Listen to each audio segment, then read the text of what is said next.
Well, you've said to the markets we're going to give you a long runway before we announce this. If you move it up, does that shorten that runway? And is the Fed a bit of a prisoner of a taper tantrum fear? I think the aftermath of this downturn is very different than the aftermath of the Great Recession. 2013, we learned a number of lessons. On the other hand, I think today, I think our adjustment in purchases is likely to go much better. And one of the reasons why I've been out there talking about adjusting purchases is I want it to get out into the market. And I think this debate we're having at the FOMC, some of it publicly, is good, that people are on notice that these adjustments are coming. The only question is when. But I think we'll be far healthier sooner rather than later to begin. Well, if you begin because you're worried about risks, are you adding a third criteria to the idea of making substantial progress on your twin mandates? I think that we're going to get to substantial further progress probably sooner, much sooner than I would have expected back 6 months ago when we stated that benchmark. But in addition, the efficacy of these purchases, very important and helpful in 2020, helpful early this year. But right now, we don't have a demand problem.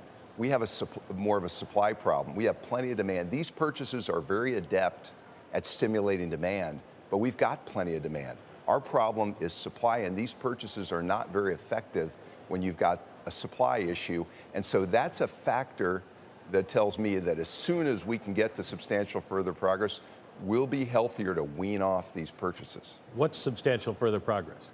For me, it's evidence that we've weathered the pandemic, and I'm watching the Delta variant, and just to confirm that the vaccine is still effective against that, which we still think it is, but I'll be watching it.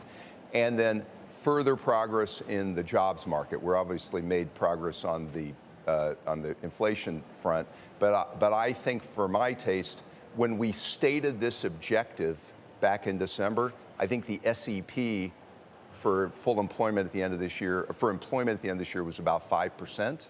We're about 5.7% now. We're going to make progress versus that December benchmark.